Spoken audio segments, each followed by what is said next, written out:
Assalamualaikum warahmatullahi wabarakatuh. Selamat datang di podcast Akuntansi Sektor Publik bersama saya Hira Presti. Kali ini di pertemuan 1, sebelum saya masuk ke bab pembahasannya, saya mau memperkenalkan dulu buku referensi yang akan kita gunakan selama 1 semester ke depan. Saya menggunakan buku dari Abdul Halim. Ini yang terbitan tahun 2018.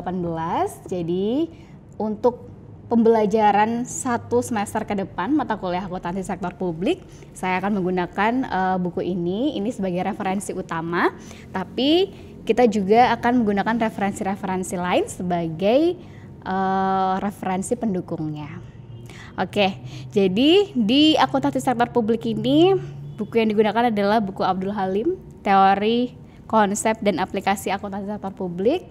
Silahkan untuk dimiliki oleh masing-masing mahasiswa atau bisa dipinjam di perpustakaan atau mungkin pinjam kakak tingkat, boleh banget. Jadi itu adalah buku referensinya.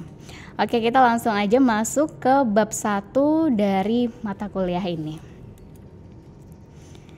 Sebuah pengantar untuk mengenal dan memahami akuntansi sektor publik. Pasti sudah agak sedikit bingung, akuntansi sektor publik itu apa sih?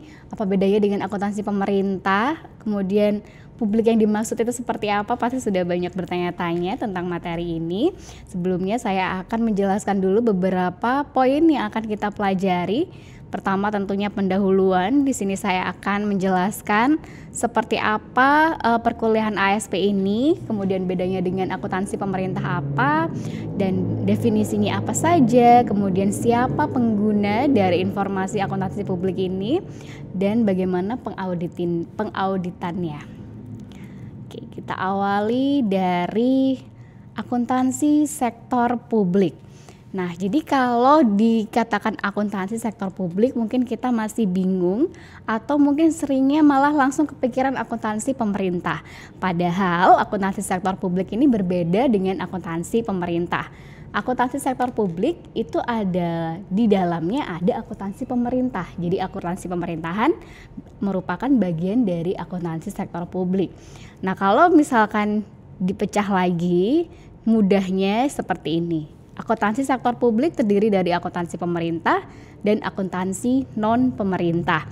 Jadi kalau misalkan akuntansi pemerintah itu adalah kegiatan-kegiatan yang berkaitan dengan pemerintahan. Misalnya seperti dinas-dinas atau SKPD. Nah, itu adalah organisasi-organisasi yang berkaitan dengan pemerintah. Kemudian untuk akuntansi non-pemerintah, berarti ini adalah akuntansi yang digunakan untuk organisasi non-pemerintah, misalnya seperti rumah sakit, lembaga pendidikan, yayasan, atau organisasi nirlaba lainnya. Jadi, kalau kita berbicara tentang akuntansi sektor publik, itu bukan hanya sekedar akuntansi pemerintahan saja, tapi lebih luas dari itu. Sekarang udah paham ya?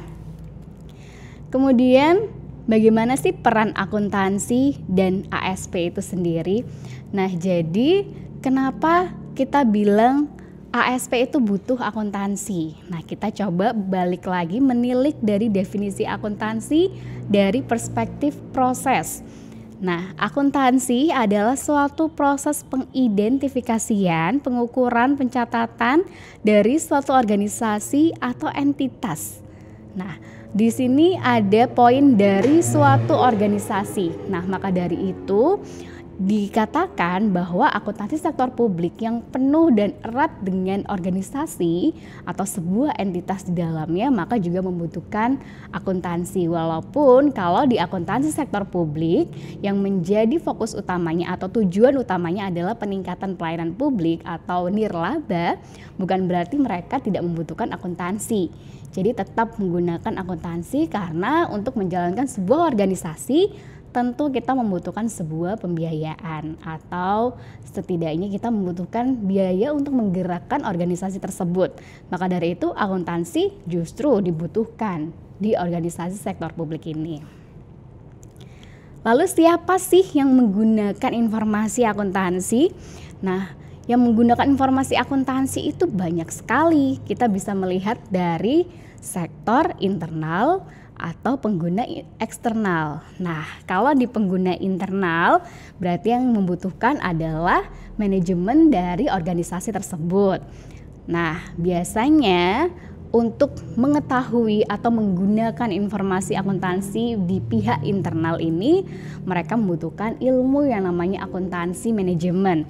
Nah, karena laporannya adalah berupa laporan manajemen. Nah, kalau untuk di pihak eksternal, berarti ilmu yang digunakan untuk menggunakan informasi oleh pihak eksternal ini adalah akuntansi keuangan, karena outputnya itu adalah laporan keuangan. Nah, khusus di sektor pemerintah nih ya, pengguna laporan keuangan itu bisa banyak sekali. Pertama, misalnya masyarakat, kemudian para wakil rakyat, lembaga pengawas, lembaga pemeriksa, atau pihak-pihak yang memberi peran dalam proses donasi, investasi.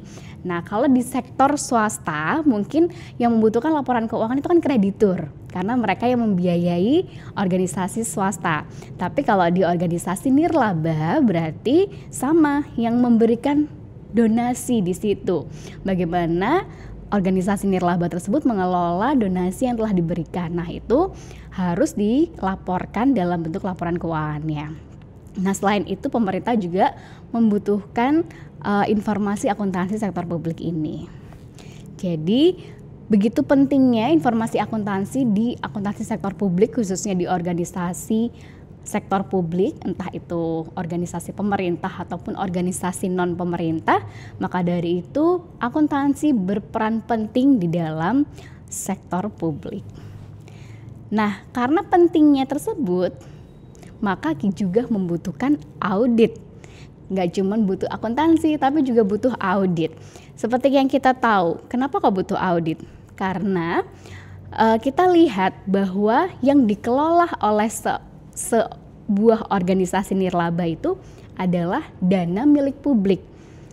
Nah, karena itu dana milik publik yang kemudian dititipkan kepada sebuah organisasi sektor publik, maka outputnya kan tujuannya adalah peningkatan pelayanan publik. Nah, maka dari itu harus kembali lagi kepada rakyat. Jadi dari dana dari rakyat kemudian dititipkan kepada publik, organisasi publik, maka harus kembali lagi kepada rakyat tersebut atau publik tersebut. Nah, maka dari itu di sini sangat dibutuhkan pengawasan. Harus ada audit di dalamnya.